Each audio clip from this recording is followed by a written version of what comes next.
1절로 4절 말씀.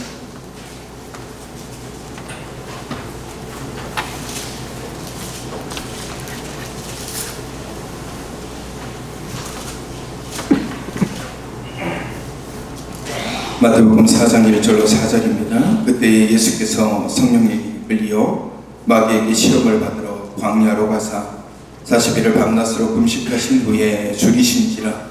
시험하는 자가 예수께 나와서 이르되 내가 만일 하나님의 아들이었든 명하여 이 돌들로 떡덩이가 되게 하라.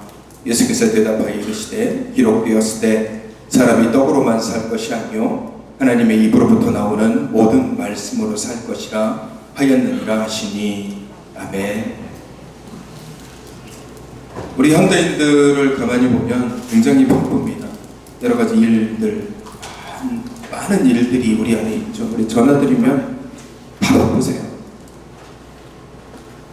그냥 쉰다라고 얘기하시는 분들은 몇 분 안 되시고 대부분 다 바빠요. 우리 학생들도 바쁘고 어린 아이들도 바쁘고 어르신들도 바쁘고 다 바쁩니다. 근데 이렇게 바쁜 일과를 살다 보면 때로는 이 바쁨 때문에 놓치는 것들이 참 많이 있습니다.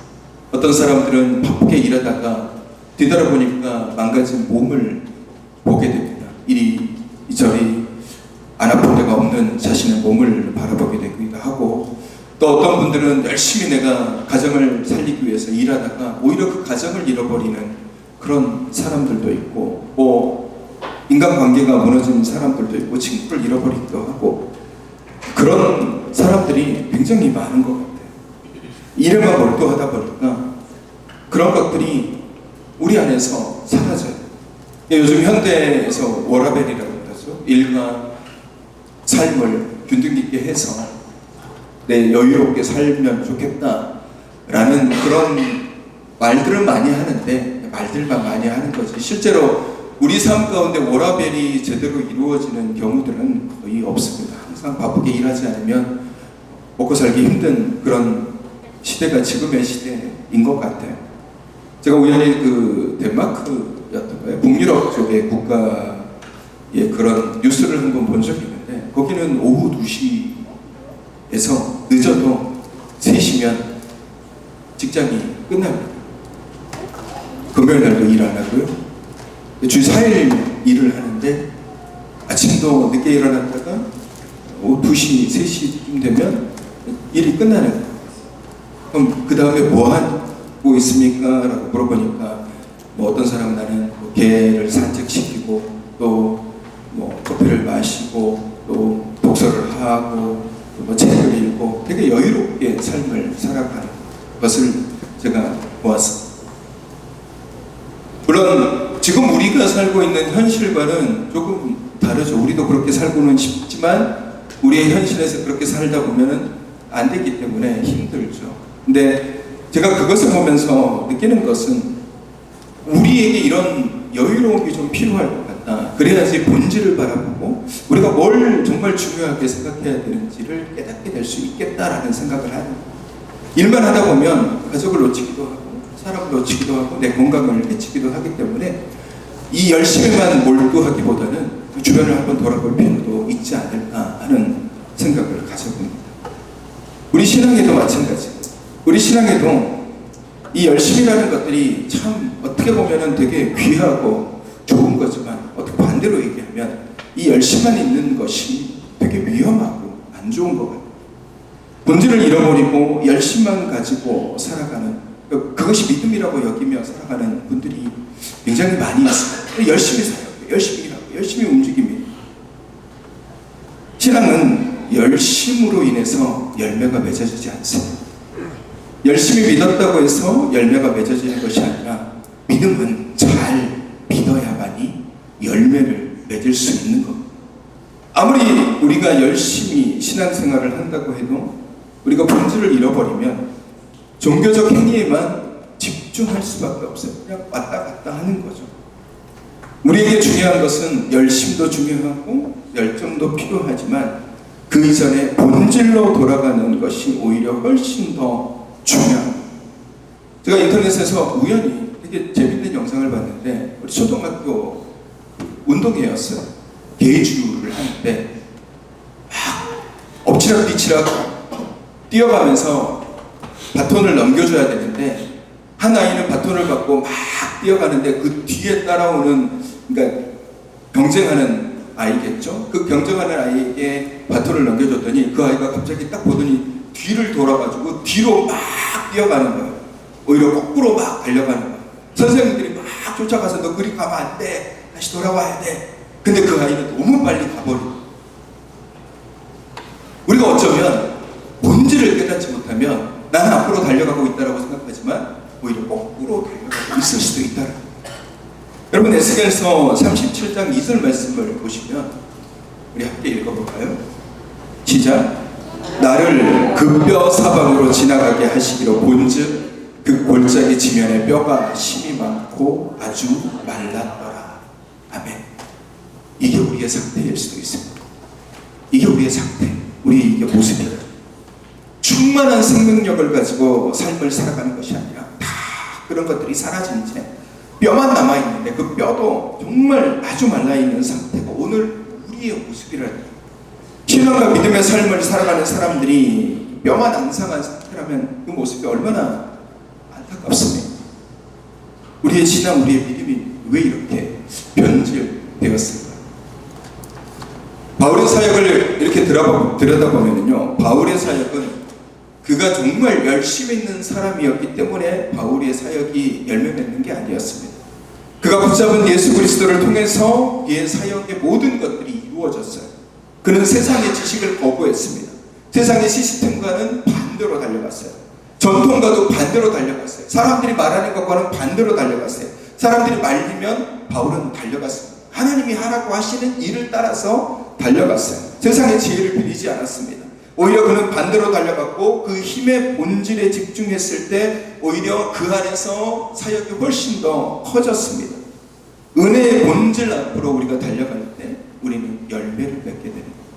오늘 주님께서 40일을 금식하시고 난 다음에 사단이 예수님 앞에 찾아와서 첫 번째 유혹을 하는데, 그 유혹의 제목이 뭐냐면, 자, 주변에 돌이 많지? 너 지금 배고프지? 그러니 이 돌을 떡으로 만들 수 있는 능력이 너한테 있지? 그러니까 이 돌을 떡으로 만들어서 네 배고픈 배를, 이 줄인 배를 채워라 라고 사단이 이야기한 거예요.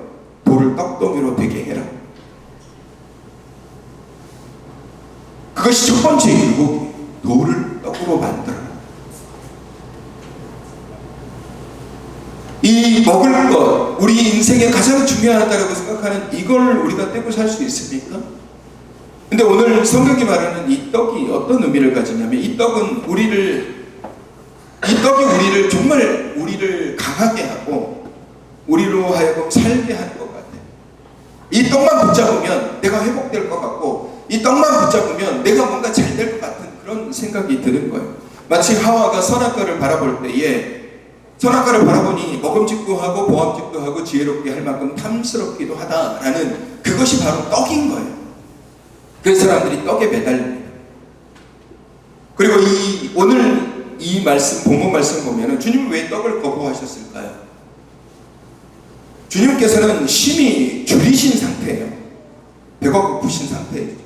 우리가 생각하기에 그냥 주님께서 능력도 계시는데 떡 하나, 이렇게 돌 하나 떡으로 만들어가지고 먹는다고 누가 비판하고 누가 비난할까?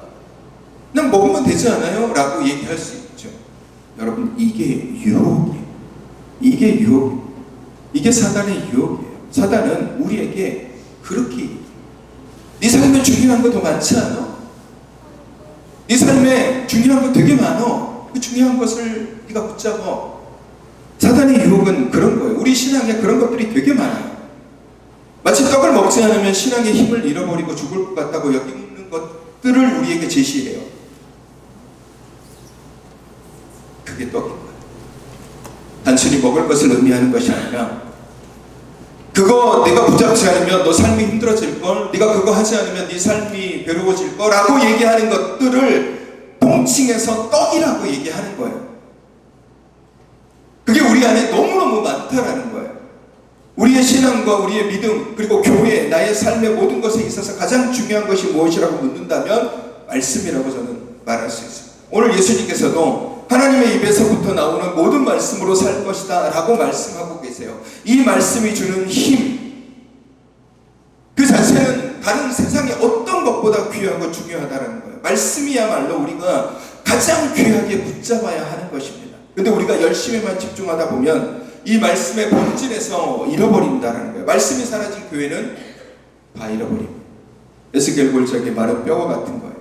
많은 신앙인들에게 사단이 하는 유혹이 뭐냐면 말씀 외에 다른 것들을 얘기하는 거예요. 교제가 좋아, 친교가 좋은 거야, 시스템이 좋은 거야, 사역이 좋은 거야, 전통이 좋은 거야, 사람이 좋은 거야. 자꾸 이런 얘기들을 하는 거예요. 여러분, 이게 사단의 속삭임이라는 거예요. 우리는 그런 속삭임에서 벗어나야 돼요. 말씀이 제일 중요해요.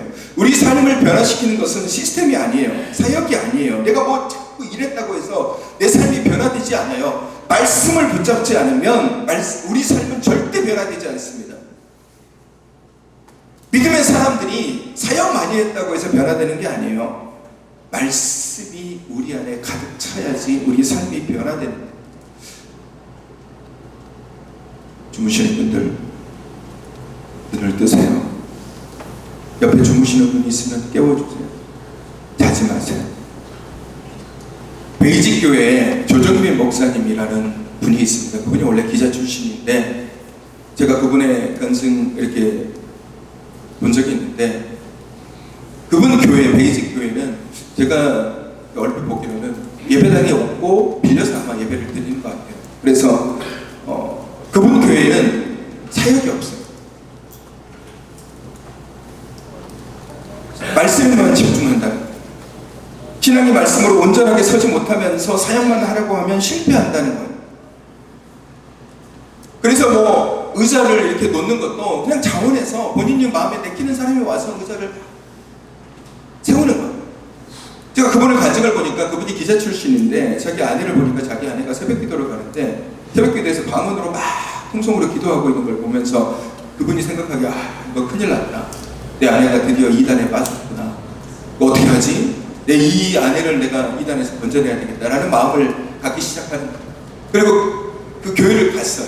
그 교회를 갔더니 막 사방팔방에서 방언으로 기도하고 자기가 싹 봤더니 세 가지 부류의 사람이 있는 거예요. 강단, 예배당 강단 앞에서 방언으로 기도하는 분들이 있고, 또 앞 라인에서 기도하는 분들이 있고, 또 약간 뒤에서 기도하는 분들이 있어서 본인이 생각하기에 이 강대상 앞에까지 나와가지고 방언으로 기도하는 사람 내가 도저히 저 사람들은 변화시킬 수 없다라고 생각하고 한 중간쯤 되는 정도면 괜찮은데 아내를 보니까 아내는 맨 뒤에서 그래도 방언으로 기도하고, 저 정도면 내가 설득을 해서 빠져나오고 할 수 있겠다라고 생각을 하고, 그분이 기자 출신이잖아요. 추정 60분 같은 그런 보도 프로그램도 하실 분이라서 자기가 이 교회의 실체를 파악하기 위해서 취재를 하기 위해서 새벽 기도를 드리기 시작합니다. 한번 드려봐야지. 어떤 것인지 본질적으로 알아야 되잖아요. 새벽 예배를 드리고 3일째 되는 날 오히려 아내를 구출하기 위해서 예배를 드려보기 위해서 갔다가 덜컥 예수님께 잡혀버립니다. 3일째 되는 날 하나님을 만난 거예요. 하나님이 역사하시고 변화된 거예요. 근데 아내를 구출하기 위해서 왔는데 본인이 하나님께 붙들림을 받는 거예요. 그리고 난 다음에 제가 그분의 말씀을 이렇게 듣다 보니까 그분이 그 이후에 한 게 뭐냐면요, 성경을 읽는 거예요. 예수님을 만나고 그분이 처음 한 게 뭐냐면요, 성경을 읽는 거예요. 성경을 5번 읽었대요. 연속으로 5번을 계속 읽었대요. 그러면서 하나님이 자신에게 믿음을 주시고 말씀을 주시고 한 다음에 다시 교회를 가서 아내를 봤더니 아내가 방언으로 기도를 하는데 책을 보지 않더래요. 성경책을 보지 않더래요.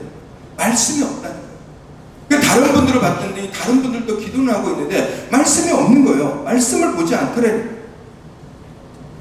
마른 뼈와 같은 상태인 거예요. 기도를 하는데 말씀이 없어요. 여러분, 우리 교회들이 가장 본받고 싶어 하는 교회가 어디냐면 초대교회예요. 초대교회 말씀, 초대교회를 우리가 다 부러워하죠. 와, 우리 교회가 초대교회처럼 영향력이 있는 교회가 됐으면 좋겠다라고 우리가 자꾸 생각을 합니다. 초대교회는요, 말씀의 사모함이 어마어마한 곳이었어요. 말씀이 귀한 시대였고 우리 책자로 이렇게 말씀이 되어 있는 것들이 아니라 수훈의 전도자들이 돌아가면서 말씀을 전했기 때문에 몇 주에 걸쳐서 오기도 하고 길게는 막 몇 달 지나야지 수훈의 선교자가 와서 말씀을 자신이 보고 들었던 말씀들을 전해주기 때문에 말씀이 굉장히 귀한 거예요. 그러니까 말씀을 사모한 거예요. 초대교회의 부흥은 어떤 체계가 만들어지고 직분이 생기고 막 규율이 생기고 규칙이 생겨서 부흥이 된 게 아니라 말씀이 그 속에서 역사하기 때문에 부흥되었고 변화되었습니다. 여러분, 우리가 알아야 되는 것은 말씀이 사라지면 그 속에 우리의 열심밖에 남지 않는다. 본질을 잃어버리면 우리는 말씀 대신 반드시 떡을 찾게 되어 있어요. 지금도 그렇게 되고 있을 수도 있어요.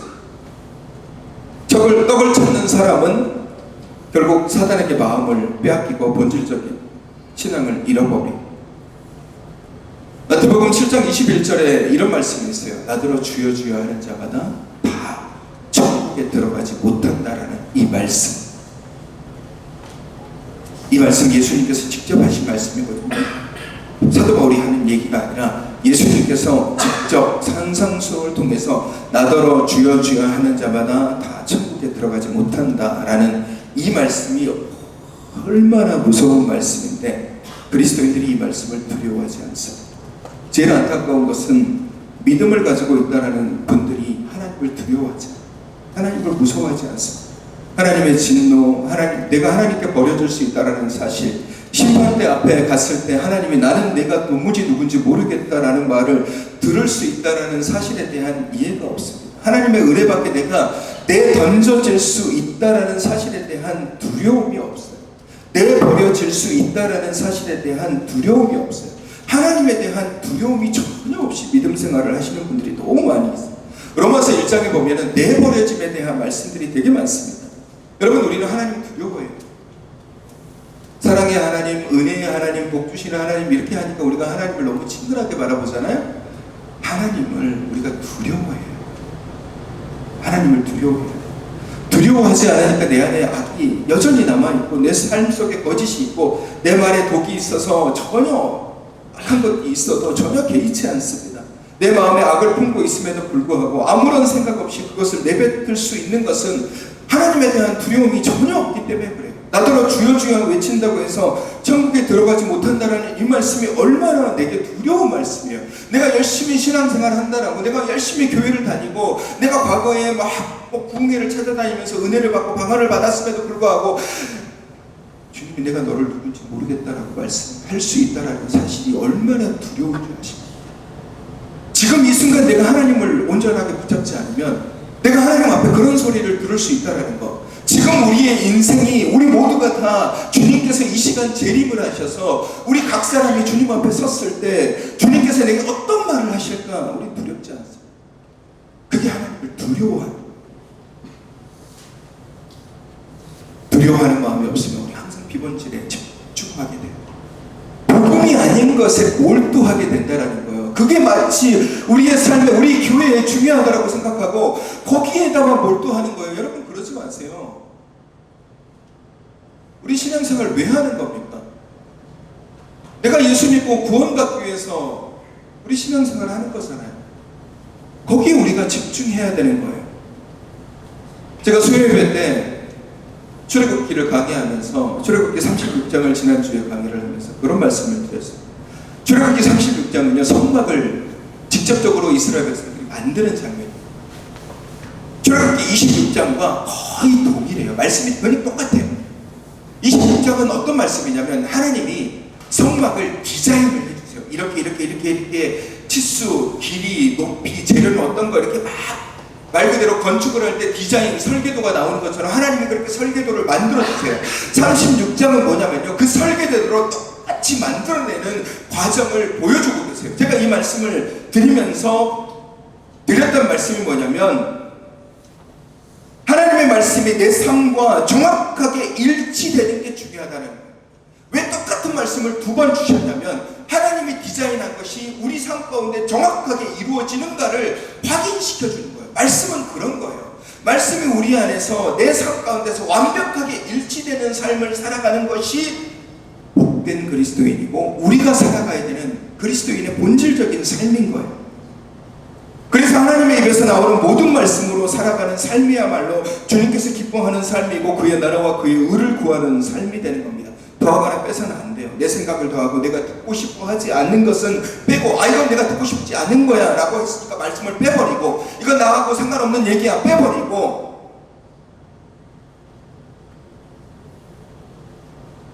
아니면 내 생각을 더하고 아니 나는 그것보다 더 이것이 더 마음에 들어 라고 내 생각을 더하는 거 그것은 믿음이 없는 거예요. 여러분 분명히 알아야 돼요. 믿음이 있노라라고 본인 스스로가 말하지만 실상은 믿음이 없는 거예요.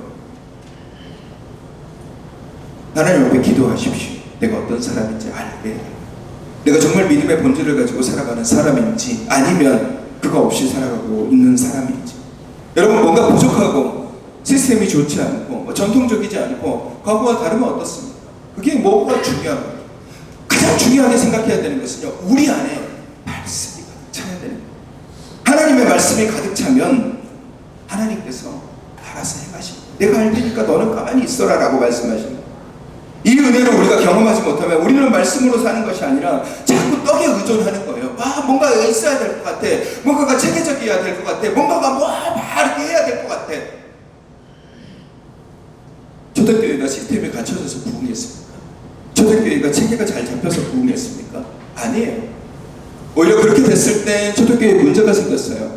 구제하는 일에 체계적으로 했더니 그 체계적인 과정 속에서 불편이 생기고 불만이 생김으로 인해서 서로 다투고 싸웠어요. 그래서 초대교회의 사도들이 내린 결론이 뭐냐? 이거 잘못됐구나. 우리가 말씀과 기도에 전념해야지만 오히려 더 하나님께서 은혜를 주시는구나. 그래서 말씀과 기도에 전념했어요. 그랬더니 하나님께서 더 수가 많아졌더라고. 하나님께서 부흥을 해주시는 거예요. 여러분 세속적 성공에 빠져들지 마십시오. 하나님의 성공을 바라보십시오. 말씀은 하나님께서 나를 사용하시는 가장 귀한 도구입니다. 따라해볼까요? 말씀은 하나님이 나를 사용하시는 가장 귀한 도구이다. 하나님은 말씀 없는 자 쓰지 않습니다. 하나님은 말씀 없는 자의 행함을 기뻐하지 않아요. 말씀 없이 찬양하고 말씀 없이 예배하고 말씀 없이 기도하는 자 하나님 절대 그 예배, 그 찬양, 그 기도 받아주시지 않아요. 착각하지 마십시오. 내가 열심히 한다고 해서 그 열심이 10배로 맺어지지 않아요. 열심이 중요한 게 아니에요.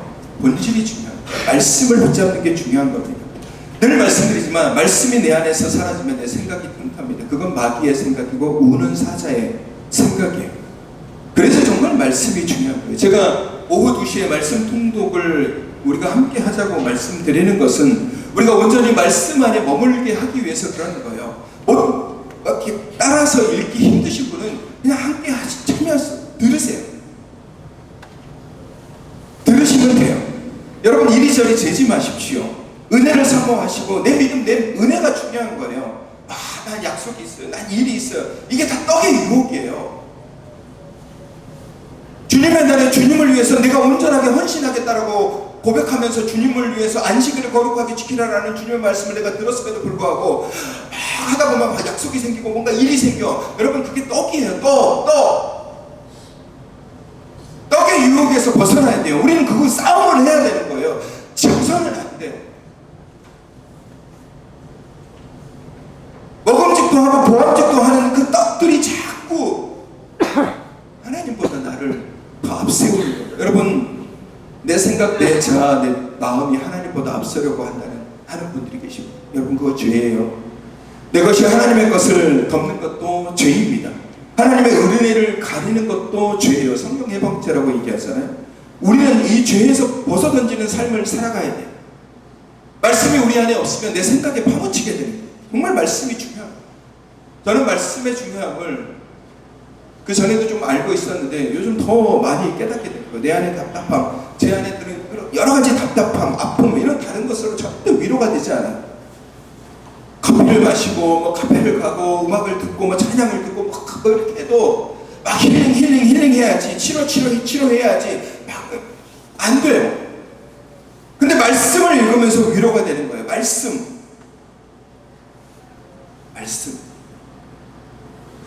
말씀이 내 마음을 어루만지는 경험을 하게 되고, 말씀을 읽으니까 말씀이 내 마음을 만지는 거예요. 때로 말씀이 저를 치는 거예요. 깨닫게 하는 거예요. 저를 때립니다. 너 왜 그렇게 살아왔냐? 너 왜 그렇게 말을 했냐? 너 왜 그런 식으로 행동을 했냐? 그래서 말씀을 읽다 보면 눈물이 나요. 때로는 말씀을 읽다 보면 제 자신이 한심한 것 같아요. 왜 하나님 온전히 붙잡지 못했을까? 왜 말씀대로 살지 못했을까? 스스로가 한심한 거예요. 왜 하나님의 뜻을 먼저 구하지 않았을까? 왜 좋은 것인데, 왜 그게 진짜 좋은 것인지 하나님께 먼저 구하지 않고 내 생각대로 내 멋대로 판단하고 살아왔을까? 제가 신학교를 들어가고 굉장히 많은 상처를 받았습니다. 불의한 자들, 겉과 속이 다른 분들을 바라보면서 왜 저러지? 라는 생각으로 인해서 정말 1년 반 동안을 방황을 했었어요. 그리고 난 다음에 저를 회복시킨 것은 뭐냐면요, 제가 말씀을 읽으면서 회복했어요. 요한복음을 읽으면서 요한복음의 말씀을 쭉 읽다가 요한복음 8장 32절 말씀에 진리를 알지니 진리가 너희를 자유케 하리라는 이 말씀이 제 뇌리를 스치고 지나가면서 내 영혼을 완전히 뒤흔들어 놨어요. 그 전까지 제가 갇히고 갇혀져 있던 그 모든 내 안의 굴레들, 그 모든 것들이 이 말씀을 통해서 완전하게 깨져버려요. 말씀이 저를 치유하고 회복시켜줘요. 제가 군대에서 그 말씀을 읽으면서 완전히 깨어진 거예요. 여러분, 말씀을 붙잡으십시오. 말씀이 내 안에 역사하도록 여러분 맡기세요. 시편 119편 9절 말씀 우리 함께 볼까요? 시작.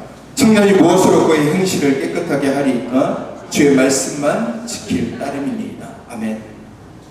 여러분, 우리의 행실을 깨끗하게 하는 것, 그리스도인으로서 온전한 성품을 만들어내는 것은 말씀이에요. 들어보세요. 그리스도인으로서 온전한 성품을 만들어내는 것은 말씀을 지키는 자에게만 허락한 하나님의 놀라운 은사예요. 세상 도덕을 지키는 것이 신앙인의 온전한 성품을 만들어내는 것이 아니라 말씀을 붙잡고 말씀을 지키는 것이 그리스도인의 온전한 성품을 만들어내는 거예요. 여러분, 아이들에게 말씀을 먹이십시오. 우리 주일학교 아이들, 우리 손주들, 손녀들 아주 어렸을 때부터 말씀을 먹이세요. 저도 가만히 보니까 우리 아이들에게 말씀을 먹이는 걸 굉장히 소홀히 여겼더라고요. 예전에는 가정에서 말씀을 이렇게 돌아가면서 한 번씩 읽기도 했는데, 제가 막 바쁘다는 이유로 귀찮다고 해서 그걸 안 하게 되니까, 제가 다시 말씀이 되게 귀하구나, 이제 다시 말씀을 회복하려고 합니다. 여러분, 자녀들에게 말씀을 먹이세요. 여러분, 기도 되게 중요하잖아요. 여러분 자녀들 위해서 기도하시죠. 우리 자녀들 위해서 기도하시잖아요. 여러분, 기도보다 좋은 것은 자녀를 생각하고 말씀을 읽으세요. 자녀를 생각하고 말씀을 읽으세요. 이 말씀이 자녀에게 심겨지도록 말씀을 자녀를 떠올리면서 읽든지, 아니면 자녀와 함께 같이 말씀을 읽으세요. 여러분, 말씀이 사라지면 의심이 생깁니다. 의혹이 생겨요. 말씀을 잃어버리면 의심을 갖게 돼요. 하와가 그렇습니다. 창세기 3장 4절로 5절 말씀을 보시면 우리 함께 읽어볼까요? 창세기 3장 4절로 5절 시작. 뱀이 여자에게 이르되 너희가 결코 죽지 아니하리라. 너희가 먹는 날에는 너희 눈이 밝아져 하나님과 같이 되어 선악을 알 줄 하나님이 아시니라. 아멘. 이런 사단의 유혹의 목소리가 말씀을 밀어내는 거예요. 떡이라는 것들이, 내가 하나님보다 더 중요하게 생각하고 여기는 것들이 하나님의 입에서 나오는 모든 말씀을 밀어내는 거예요. 의심이 생기고 의혹이 생겨서 하나님의 언약, 선악과를 따먹는 거잖아요. 말씀이 사라지면 의심이 생깁니다. 하나님이 진짜 계신가? 하나님께서 진짜 하시는 것인가? 진짜 하나님의 역사인가? 하면서 하나님이 하시는 일에 의혹과 의심을 갖게 되는 거예요. 그 사단의 그 마음들이 말씀을 밀어내는 거예요. 우리 마음에서 말씀을 자꾸 밀어내요. 그리고 기도하지 않게 돼요. 기도하지 말라고 하는 거예요. 그리고 기도해도 잠을 자게 만들어요. 말씀이 사라진 채 기도하면 잠을 자요. 말씀을 잃어버린 사람들은 잠을 자요. 잠에 빠져들어요. 말씀을 잃어버리니까. 여러분, 지금은 마지막 세대라고 우리 항상 얘기하잖아요. 마지막 세대다. 하나님이 언제 오실지 모른다. 그러면 우리가 깨달으면, 그것을 알면 깨어서 기도할 수밖에 없는 거예요. 성경이 얼마나 많이 강조하고 있습니까? 깨어 기도하라 라고 말씀하십니다. 쉬지 말고 기도하라 라고 말씀하고 계십니다. 여러분, 지금은 불평할 때가 아니에요. 투덜거릴 때도 아니고 잘 때도 아니고 수군거릴 때도 아니고 분당 지을 때도 아니에요. 내 영혼이 잠을 자거나 깨어있지 못하면 우리는 내 생각대로 살아가는 거예요. 사사시대에 보면은요, 사사시대의 그 사람들의 모습을 뭐라고 표현하냐면요, 사람들이 각기 자기 소견에 옳은 대로 행한다라고 했어요. 말씀이 사라진 세대는 잠을 자버리니까 그냥 자기 생각의 판단대로 그냥 무조건 맞다고, 내 생각이 맞아, 자기 생각이 옳은 대로 행하는 거예요.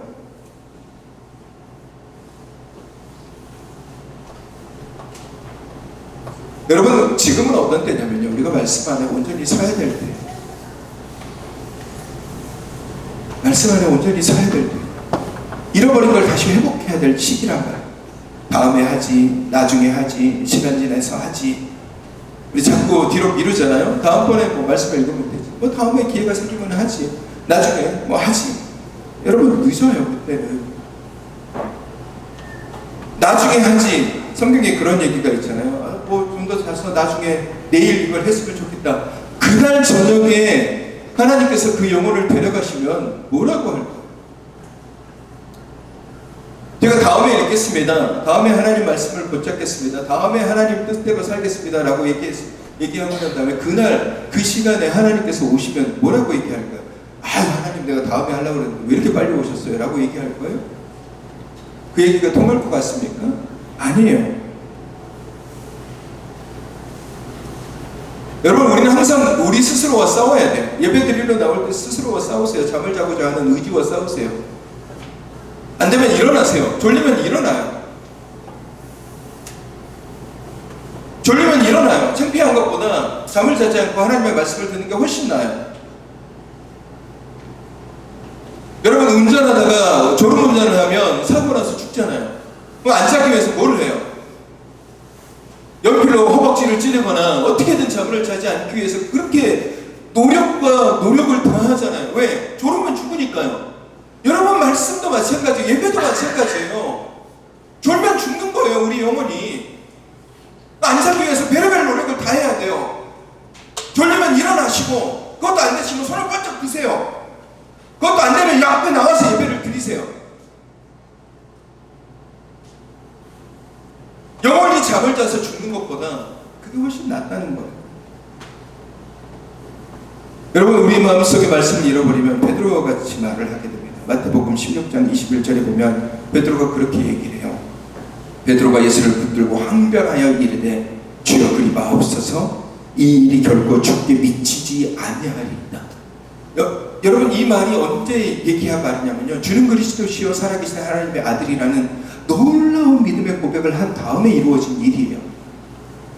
너의 이름을 통해서 반석으로 교회를 세워주겠다라고 말씀을 한 다음에 베드로가 예수님께서 십자가를 얘기하니 항변하면서 예수를 붙잡고 항변했다라는데, 성경에 붙들고 항변하다를 우리말로 다시 표현하면 어떤 거냐면요, 정말 강하게 예수 그리스도의 멱살을 잡고 절대 그렇게 하면 안 됩니다라고 흔드는 거예요. 여러분, 기가 차지 않습니까? 주는 그리스도시요 살아계신 하나님의 아들이라고 믿음으로 고백했던 사람이 바로 넘어져요. 예수님의 멱살을 잡고서 그렇게 하면 안 된다고요 라고 얘기하는 사람이 된다는 거예요. 여러분, 말씀을 빼앗기면 이렇게 돼요. 마태복음 26장 74절에도 베드로가 그렇게 얘기합니다. 그가 저주하며 맹세하여 이르되 나는 그 사람을 알지 못하니라 하니 곧 닭이 울더라. 예수님이 잡히실 때에 베드로가 예수님을 세 번이나 본다라고 부인하잖아요. 말씀이 사라지니까 부인하는 거예요. 말씀을 잃어버리면 하나님을 잃어버립니다. 말씀이 곧 예수 그리스도잖아요. 십자가를 잃어버리고 결국 남는 것은 믿음의 실패예요.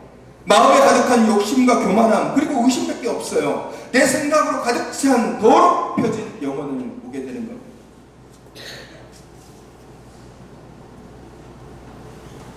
여러분, 말씀이 그렇게 중요해요. 내가 열심히 해서 천국 갈 수 있다면 누가 못하겠습니까? 열심히 노력해서 하나님 나라 갈 수 있다면 누가 못해요? 열심히 노력하고 열심히 성금하고 열심히 교회 다니고 열심히 기도하고 그러면 돼. 그러면 천국가 그럼 누가 못해요? 그거 하면 되잖아요. 그렇게 해서 천국에 못 간다는 거예요. 나더러 주여 주여 한다고 천국 못 들어간다고 주님이 말씀하시잖아요. 사랑하는 성도 여러분, 말씀을 잃어버리지 마세요. 열심히 교회 다니다 보면 잃어버리지 말아야 될 것을 잃어버릴 때가 많이 있습니다. 사역, 사람, 관계, 시스템, 행사, 형식, 종교적인 모습들에 빠져서 정말 중요한 것들을 잃어버려요. 여러분, 씨 뿌리는 자의 비유를 보시면 네 가지 밭이 나오잖아요. 아주 좋은 밭을 제외한 나머지 가시밭, 길과 돌밭은 말씀을 빼앗아가요. 사단이 말씀을 빼앗아가는 거예요. 여러분, 사단이 가장 많이 먼저 하는 일이 뭔지 아십니까? 잠자는 영혼에게 사단이 제일 먼저 하는 게 뭔지 아세요? 말씀을 빼앗아가는 거예요. 빼앗아가고 말씀을 의심하게 하는 거예요. 말씀만으로 부족하다고 얘기해요. 여러분, 잘 들으세요. 만약 누가 여러분에게 야, 말씀 읽는 것 가지고는 부족해, 다른 거 해야 돼 라고 얘기한다면 그분에게서 떠나세요. 요즘 말로 하면 손절하세요. 말씀보다 기도하라고 말씀하시면 떠나세요. 말씀을 가려듣는다라고 얘기하면 멀어지세요. 믿음 없는 거예요. 말씀만으로 부족하다라고 여긴다라면 여러분이 우리가 말씀을 더 읽지 않아서 그래요. 내가 말씀을 한번 읽어봤더니 변화되는 것도 없고 전혀 달라지는 거 없던데요. 그러면 2번 읽으세요. 2번 읽었는데도 달라지는 거 없던데 3번 읽으세요. 3번, 4번 읽으시고 5번 읽으세요. 말씀이 나를 움직여갈 때까지, 그때까지 계속해서 읽고 또 읽으세요. 2독하고 3독하고 그래도 안 되면 5독하고 7독하고 그래도 안 되면 10번을 읽고 그래도 안 되면 11번을 읽고 계속해서 말씀을 읽으세요. 말씀은 절대로 변하지 않는 하나님의 약속입니다. 마태복음 5장 18절 말씀, 이 말씀을 우리가 같이 읽어봐요. 시작. 진실로 너희에게 이르노니 천지가 없어지기 전에는 율법의 1.1획도 결코 없어지지 아니하고 다 이루리라. 아멘. 여러분, 우리가 신앙생활을 똑바로 하려면 말씀에 집중해야 돼요. 말씀 없는 사람들 투성입니다. 진리를 붙잡지 않습니다. 저도 때로는 말씀 없어서 넘어지는 거예요. 여러분, 목회자들 중에도 말씀 없어가지고 넘어지는 경우들이 흔해요. 시시때때로 사람의 생각을 죽이는 것들이 내 삶의 일상인 거예요. 내가 말씀을 바라보지 않으면 내 생각에서 말씀이 아니라 사람의 생각들이 나오는 거예요. 때로는 불안하게 되고, 때로는 교만하게 되고, 때로는 불평하게 되고, 때로는 미워하게 되고, 때로는 시기하게, 이런 마음들이 자꾸 나온다라는 거예요. 왜? 말씀이 잃어버려지면 우리 마음속에서 그런 것들이 자꾸 그냥 나오게 되는 거예요. 그래서 넘어지는 거예요. 진리를 알지니 진리가 너희를 자유롭게 하리라라는 이 말씀. 제가 요거들 원래는 그 간증을 잘 보지 않는데 요 근래 들어서 제가 간증을 좀 보기 시작하면서 혹시 여러분들이 아시는 분이 계시는지 모르겠지만 브라이언 박이라는 목사님이 계세요. 여기 약간 얼굴에 신경성비정처럼 이렇게 호흡 있으신 그 목사님이 계시는데 그분과, 그리고 제가 요 근래 본 그 간증 중에 하나는 그 래퍼, 여자 래퍼 사츠키라는 아주 24살짜리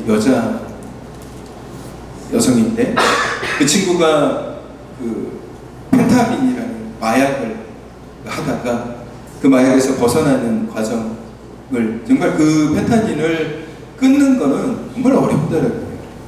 근데 하나님을 만나고 정말 하나님의 은혜로 그것을 다 이겨내는 그런 간증을 보게 됐는데, 브라이언 박 목사님도 마찬가지고 그 사츠키라는 그 여성 래퍼도 마찬가지고, 그가 하나님을 만나고 가장 먼저 한 게 뭐냐면요, 말씀을 읽어요. 말씀을 읽어요. 말씀을 읽으니까 그 말씀 속에서 하나님이 주신 마음들이 생각나게 되고 그 말씀이 내게 믿음을 줬다라는 거예요. 여러분, 이런 말들을 우리가 생각해요. 내가 믿는다, 내가 신앙생활 한다, 내가 교회를 다닌다. 여러분, 이런 말들을 되게 조심해야 해요. 왜냐면 이런 말들은 나라는 사람이 주인공이 돼요. 내가 교회 다니기로 했어, 내가 결정을 했어, 내가 결단해서 교회를 다니고 있는 거야, 내가 결심해서, 내가 노력해서 예수를 믿는 거고, 내가 노력해서 기도를 하는 거고, 내가 노력해서 신앙생활을 하고 있는 거야 라는 이런 말들, 이거 잘못된 표현이에요. 여러분 말씀을 읽다 보면 그것이 잘못됐다는 걸 알게 돼요. 여러분 믿음은 내가 예수님을 믿는 게 아니에요. 말씀을 통해서 예수님을 믿어지게 됩니다. 하나님이 나로 하여금 내 마음을 열어서 예수님이 나를 사랑하시는가를 알게 해주는 게 믿음인 거예요. 내가 어느 날 갑자기 예수님을 내가 믿네 이게 아닌 거예요. 예수님이 믿게 해주시는 거예요. 여러분 교회 나오잖아요. 우리 주일학교 학생들 교회 나왔잖아요. 우리 중고등부 학생들 뜬금없이 교회 나온 친구들도 있죠. 내가 결단해서 나왔어. 친구가 나를 전도해서 나왔어. 우리 어르신들 중에도 누군가가 나를 전도해서 나왔어. 그 사람의 노력 때문에 나왔어 라고 생각하지만 여러분 천만의 말씀이 하나님이 여러분을 교회 나오게끔 인도하여 주신 거예요. 여러분의 마음을 열어주시고 여러분의 심령을 열어주셔서 말씀이 들어가게 하시고 나올 수 있도록 한 거예요. 내가 한 게 아니에요. 사람이 한 게 아니에요. 사람의 노력 때문에 우리가 믿게 되는 게 아니에요. 하나님이 말씀을 통해서 우리를 알게 해주시고 우리를 믿게 만들어주시고 우리는 아무것도 한 게 없어요. 여러분의 믿음 가운데 우리가 한 게 뭐가 있어요? 우리는 나약하고 부족하고 죄 많은 사람이에요. 우리의 죄를 깨닫게 하는 것도 하나님이 하신 거예요. 우리가 믿게 되는 것도 하나님이 나로 하여금 믿게 하신 거예요. 내 마음을 열어서 내 완악한 마음, 정말 딱딱하게 굳어진 마음을 하나님께서 말씀으로 깨주셔가지고 믿게 만들어주신 거예요.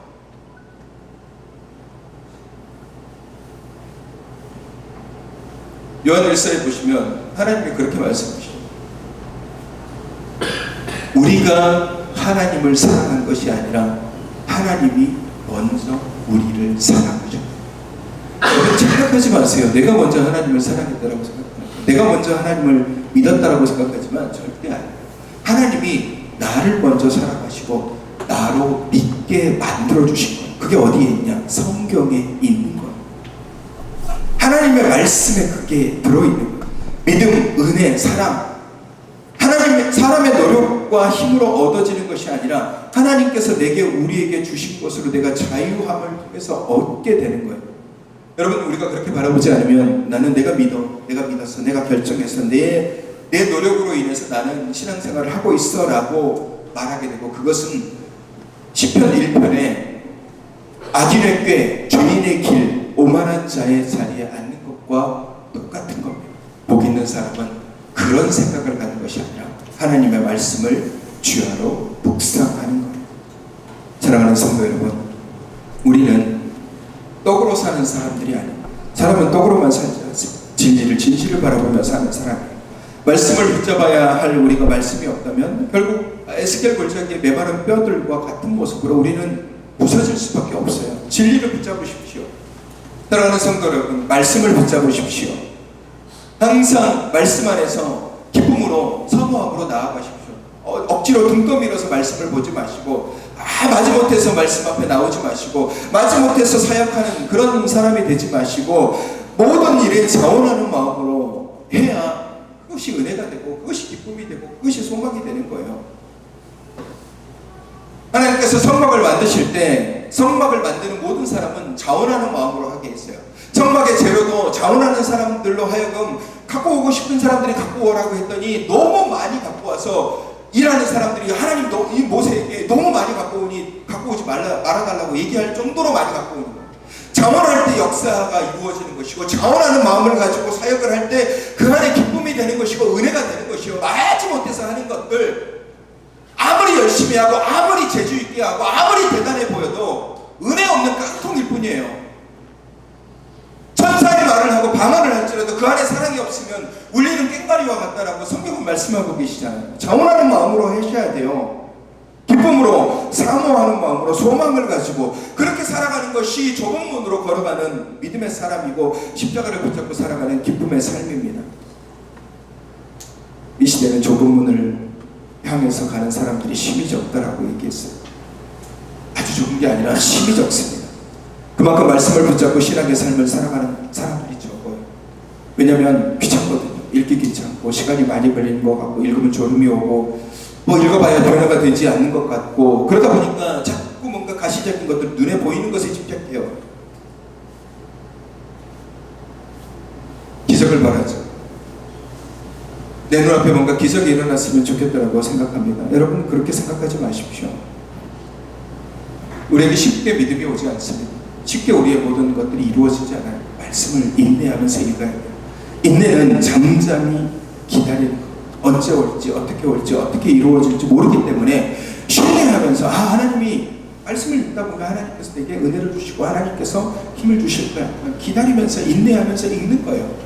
여러분이 어떤 생명을 품고 있다면 말씀을 보면서 그 영혼을 생각하면서 말씀을 보면서 기도하면서 부르세요. 그러면 하나님께서 역사하실 거예요. 인내가 필요합니다. 항상 신앙은 인내가 필요합니다. 오늘 주님께서도 사단의 시험을 다른 것 아니라 오직 하나님의 입으로부터 나오는 모든 말씀으로 이겨내셨습니다. 주님의 가장 강력한 무기는 말씀이셨습니다. 그 주님이 우리에게 주신 이 생명의 말씀, 이 말씀의 검, 이걸 우리에게 주셨습니다. 말씀으로 우리에게 오신 그 주님, 로고스 예수 그리스도, 이 주님을 우리가 더 간절히 붙잡고 진리 안에서 참된 자유함을 누리시며 말씀에 붙잡힘을 받는 삶, 말씀으로만 살아가는 귀한 믿음의 삶을 살아가시는 저와 여러분이 되시기를 주님의 이름으로 축원합니다. 우리 기도할까요? 걸어가신 아버지 하나님, 오늘 우리가 말씀을 잃어버릴 때가 너무 많았습니다. 하나님, 말씀을 붙잡아야 되는데 말씀을 잃어버리고 내 생각대로 하려고 하고 내 마음대로 하려고 하고 내 뜻대로 하려고 하고 내가 하고 싶은 대로 하려고 했을 때가 너무 많았습니다. 주님, 정말 말씀을 우리가 더 강하게 붙잡게 하여 주시옵소서. 말씀 없는 자로 살아가지 않게 하시고 말씀이 내 속에서 역사할 수 있도록 항상 말씀을 붙잡는 귀한 믿음의 지체들이 될 수 있도록 주님 우리 안에 역사하여 주시옵소서. 연약한 지체들도 위로하시고 권능의 손으로 붙잡아 주시며 항상 하나님 그들을 위로하시며 그들의 마음에 하나님의 마음이 씻겨지게 하시고 상처 입은 자, 육신의 질병 가운데 있는 자들도 권능의 손으로 주님 붙잡아 주시고 주님께서 역사하여 주시옵소서. 예수님의 이름으로 기도드립니다. 아멘. 찬양 빨리 계시죠.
행하소서.